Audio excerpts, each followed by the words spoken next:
connu des avancées significatives. Évidemment, on ne peut pas faire ce regard rétrospectif de la conférence nationale en février 1990 à aujourd'hui, sans quand même souligner certains soubresauts que le pays a connus, dont le plus marquant, le plus douloureux, le plus regrettable, de mon point de vue en tout cas, a été ce passage des élections d'avril 2019 pour élire les députés à l'Assemblée nationale. On ne peut pas ne pas l'évoquer. Et on doit l'évoquer avec tout ce que cela comporte d'introspection. Avec tout ce que cela comporte également de responsabilité que nous devons assumer. C'est ça. Parce que non seulement il y a eu des élections dont on ne peut nulle part être fier, mais également il y a eu des soulèvements dans le pays, il y a eu des morts d'hommes qu'on ne peut pas évacuer du revers de la main. Il y a eu des tensions dans le pays, dont certaines zones continuent encore aujourd'hui. Vous comprenez? Nous avons des compatriotes qui sont dehors.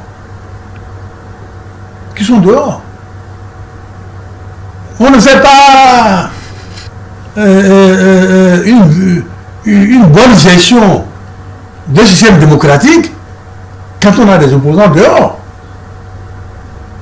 Non.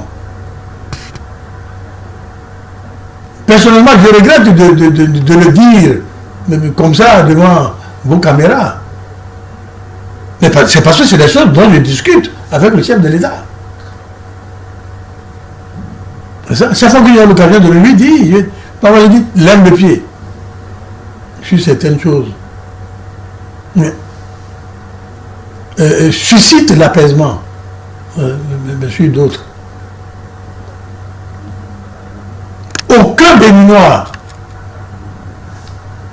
dont la démocratie lui est chevillée au corps ne peut pas ne pas regretter que nous soyons dans un environnement où il y a encore de la tension. Ça là, c'est clair. Il y a tout de même un dialogue politique qui a été organisé par le chef de l'État. Comment trouvez-vous? Mais ça ne suffit pas. Le dialogue politique a été quelque chose de fondamental. Ça, c'est quelque chose de capital pour avancer un peu plus. Mais je dis et je répète, ça ne suffit pas. Beaucoup parlent de l'esprit de la conférence. La conférence nationale avait un esprit? Bien sûr. Bien sûr. C'est l'esprit de retrouver la cohésion nationale. C'est l'esprit d'instaurer dans notre pays toutes les libertés qui puissent exister au sens plénier du terme. Liberté d'expression, liberté d'association, liberté d'aller et venir, liberté même d'insulter le président de la République, etc., etc. Et vous avez vu quand Mathieu Kérékou est arrivé, ces 2 mandats, de 1996 à 2006, est-ce que quelqu'un a été enfermé pour ce qu'il a sorti de sa bouche? Est-ce que le journaliste a été inquiété pour ce qu'il a écrit ou pour ce qu'il a dit dans un micro? Ça, c'est des leçons que nous devons tirer de ces différentes étapes et de ces différentes portions de notre histoire moderne, de notre histoire récente. C'est vrai qu'aujourd'hui, le pays est en chantier, C'est vrai qu'aujourd'hui, nous avons affaire à un président de la République, non seulement jeune, mais un président de la République ambitieux. Un président de la République audacieux, c'est vrai. Un président de la République moderne. Je ne cesse personnellement, en tout cas, de le constater.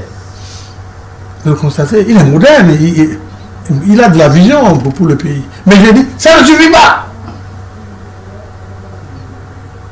C'est vrai que la démocratie béninoise est dévoyée. Ça, là, il faut le souligner. C'est vrai que la démocratie béninoise aujourd'hui est dévoyée.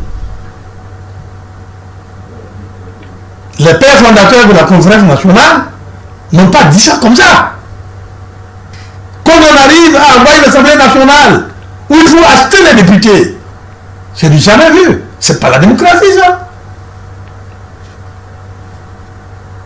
Quand on arrive à mettre en place une Assemblée nationale, avec laquelle le président de la République doit négocier au sous près certaines dispositions constitutionnelles ou légales, ça n'a rien à voir avec la démocratie.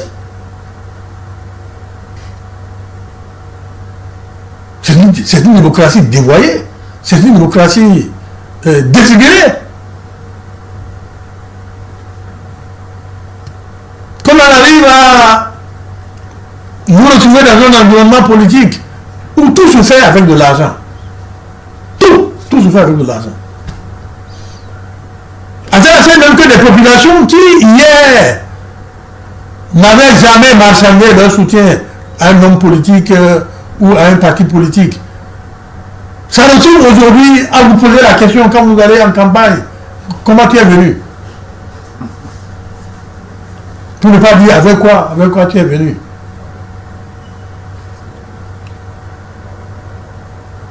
C'est pour ça que moi je crois, hein. En tout cas c'est peut-être ça que je dis. C'est peut-être de nouveaux paradigmes en matière démocratique que nous sommes en train de mettre en place. Avec ce que fait Patrice Talon. On n'a jamais fini d'inventer.